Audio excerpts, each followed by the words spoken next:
14 दिसंबर 2024 का महावाक्य है। मीठे बच्चे, तुम्हारे पास मन मना भव और मध्याजी भव के तीक्ष्ण बाण है। इन्हीं बाणों से तुम माया पर विजय प्राप्त कर सकते हो। आज का प्रश्न है, बच्चों को बाप की मदद किस आधार पर मिलती है? बच्चे बाप की शुक्रिया किस रूप से मानते हैं?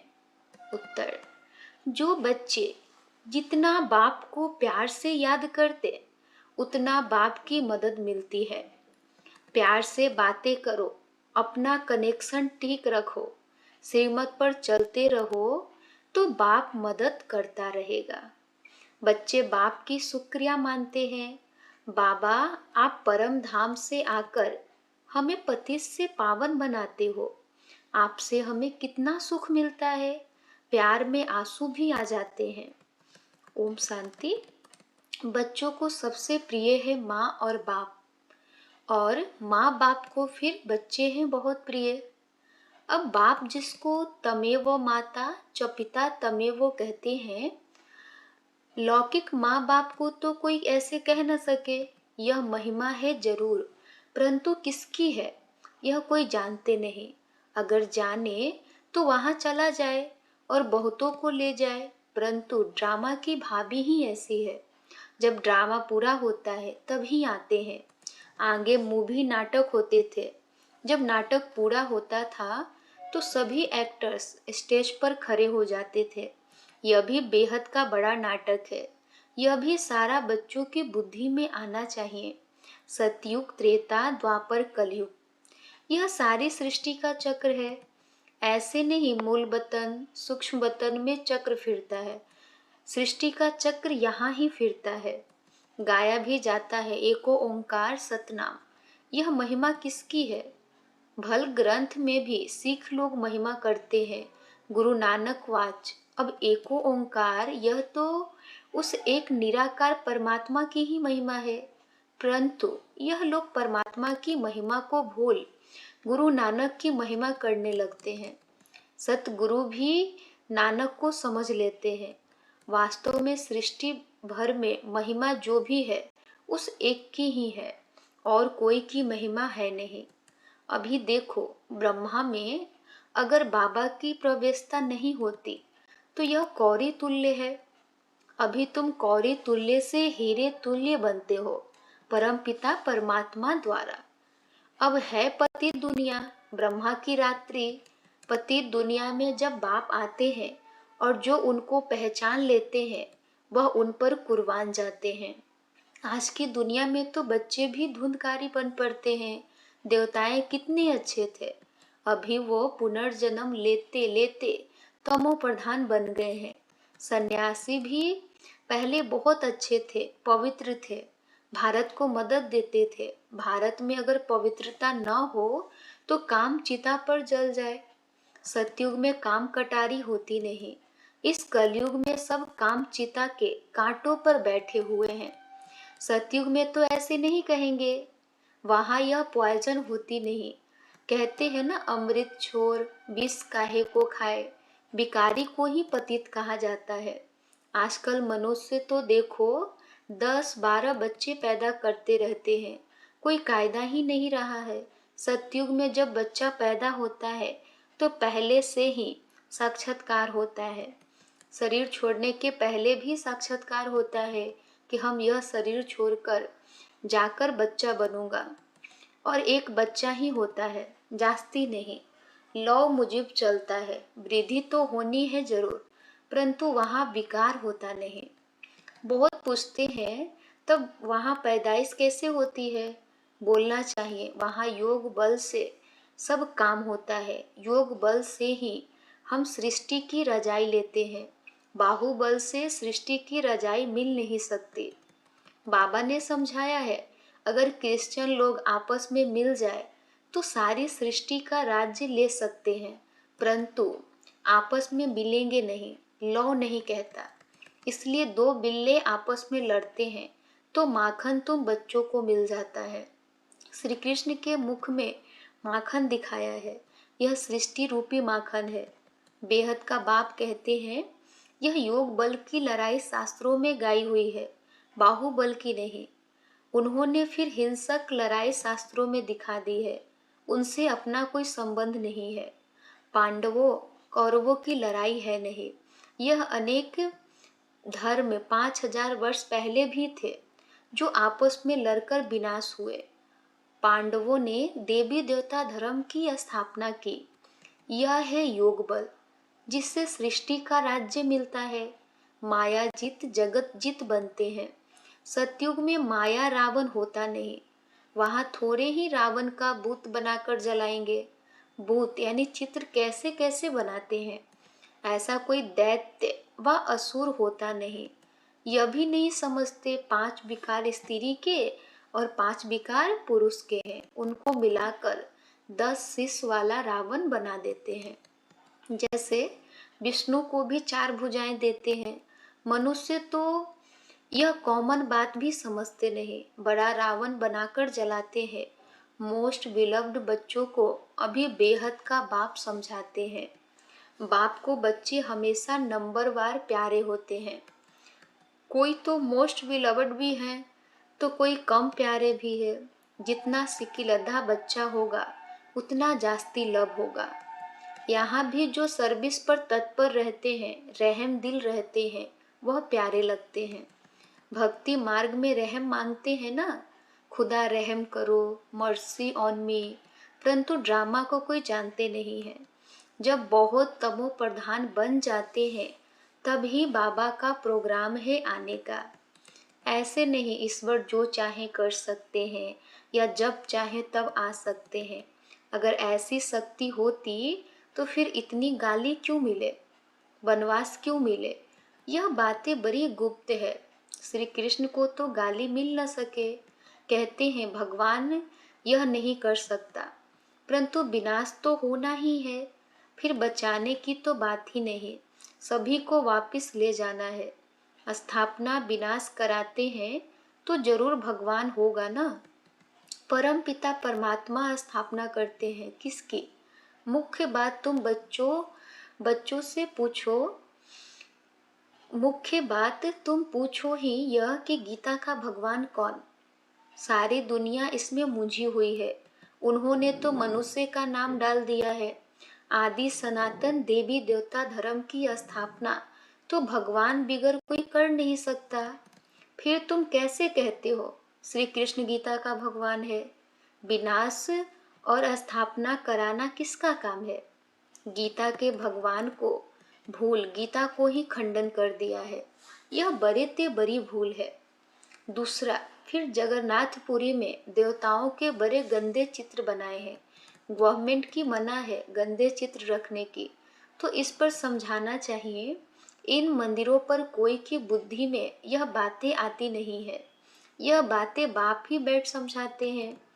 देखो बच्चियां कितना प्रतिज्ञा पत्र भी लिखती है, खून से भी लिखती है। एक कथा भी है ना, श्री कृष्ण को खून निकला तो द्रौपदी ने अपना चीर फाड़ कर बांध दिया। यह लव है ना, तुम्हारा लव है शिव बाबा के साथ। इनका यानी ब्रह्मा का खून निकल सकता है, इनको दुख हो सकता है, लेकिन शिव बाबा को कभी दुख नहीं हो सकता, क्योंकि उनको अपना शरीर तो है नहीं। श्री कृष्ण को अगर कुछ लगे तो दुख होगा ना, तो उनको फिर परमात्मा कैसे कह सकते हैं? बाबा कहते हैं मैं तो दुख सुख से न्यारा हूँ। हाँ, बच्चों को आकर सदा सुखी बनाता हूँ। सदा शिव गाया जाता है, सदा शिव सुख देने वाला। कहते हैं मेरे मीठे बच्चे, मेरे मीठे मीठे सिकिलधे बच्चे, जो सपूत है, ज्ञान धारण कर पवित्र रहते हैं, सच्चे योगी और ज्ञानी रहते हैं, वह मुझे प्यारे लगते हैं।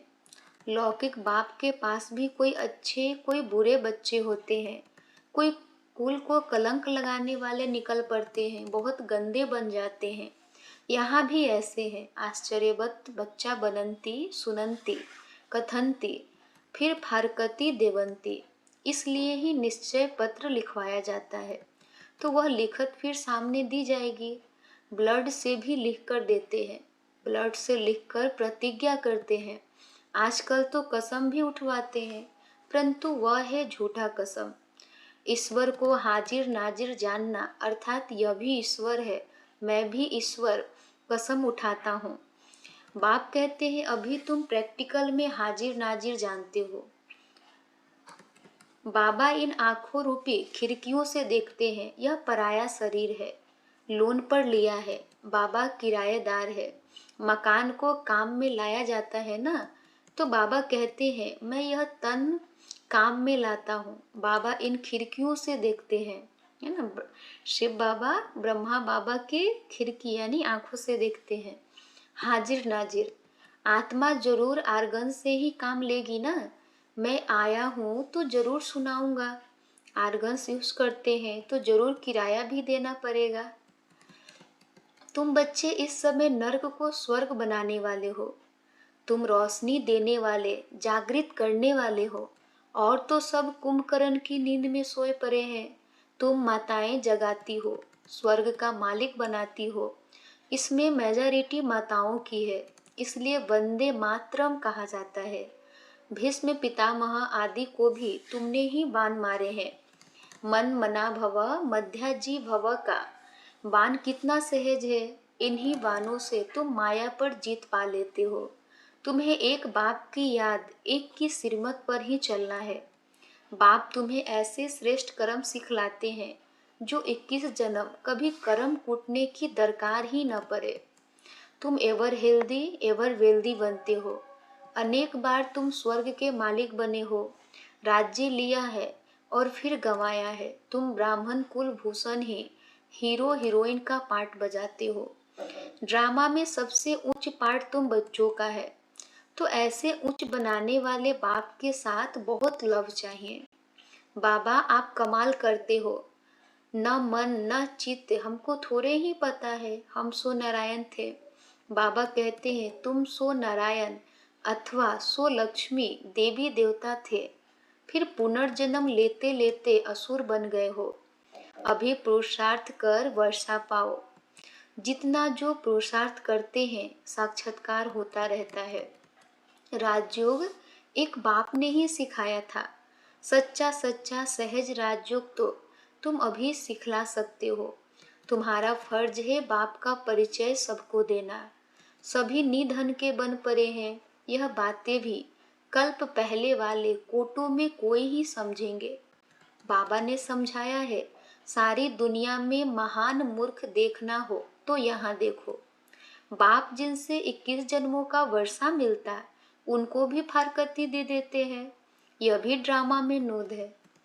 अभी तुम स्वयं ईश्वर की औलाद हो, फिर देवता क्षत्रिय वैश्य शूद्र की औलाद बनेंगे। अभी आसुरी औलाद से ईश्वरीय संतान बने हो। बाप परम धाम से आकर पतित से पावन बनाते हैं, तो कितना शुक्रिया मानना चाहिए। भक्ति मार्ग में भी शुक्रिया करते रहते हैं, दुख में थोड़े ही शुक्रिया मानेंगे। अभी तुमको कितना सुख मिलता है, तो बहुत लव होना चाहिए। हम बाबा से प्यार से बातें करेंगे तो क्यों नहीं सुनेंगे। कनेक्शन है ना। रात को उठकर बाबा से बातें करनी चाहिए। बाबा अपना अनुभव बतलाते रहते हैं। मैं बहुत याद करता हूँ, बाबा की याद में आंसू भी आ जाते हैं। हम क्या थे, बाबा ने क्या बना दिया। तत्वम, तुम भी वह बनते हो। योग में रहने वालों को बाबा मदद भी देते हैं। आप ही आंख खुल जाएगी, खटिया हिल जाएगी। बाबा बहुतों को उठाते हैं। बेहद का बाप कितना रहम करते हैं। तुम यहाँ क्यों आए हो। कहते हो बाबा भविष्य में श्री नारायण को बढ़ने की शिक्षा पाने आए हैं, अथवा लक्ष्मी को बढ़ने लिए यह इम्तिहान पास कर रहे हो। कितना वंडरफुल स्कूल है, कितनी वंडरफुल बातें हैं। बड़े ते बड़ी यूनिवर्सिटी है, परंतु गॉडली यूनिवर्सिटी नाम रखने नहीं देते हैं। एक दिन जरूर मानेंगे, आते रहेंगे, कहेंगे बरोबर कितनी बड़ी यूनिवर्सिटी है। बाबा तो अपने नैनों पर बिठाकर तुमको पढ़ाते हैं, कहते हैं तुमको स्वर्ग में पहुंचा देंगे। तो ऐसे बाबा से कितनी बातें करनी चाहिए। फिर बाबा बहुत मदद करेंगे। जिनके गले घुटे हुए हैं उनका ताला खोल देंगे। रात को याद करने से बहुत मजा आएगा। बाबा अपना अनुभव बतलाते हैं। मैं कैसी बातें करता हूँ अमृत वेले। बाप बच्चों को समझाते हैं, खबरदार रहना, कुल को कलंकित नहीं करना, 5 विकार दान में दे फिर वापिस नहीं लेना। अच्छा, मीठे मीठे सिकिलधे बच्चों प्रति माता पिता बाप दादा का याद प्यार और गुड मॉर्निंग। रूहानी बाप की रूहानी बच्चों को नमस्ते। हम रूहानी बच्चों की रूहानी माता पिता बाप दादा को याद प्यार गुड मॉर्निंग और नमस्ते नमस्ते नमस्ते। धारणा के लिए मुख्य सार। पहला नंबर, बाप का प्रिय बनने के लिए रहम दिल बन सर्विस पर तत्पर रहना है। सपूत आज्ञाकारी बन सच्चा योगी व ज्ञानी बनना है। दूसरा है, अमृत वेले उठ बाप से बहुत मीठी मीठी बातें करना है। बाप का शुक्रिया मानना है। बाप की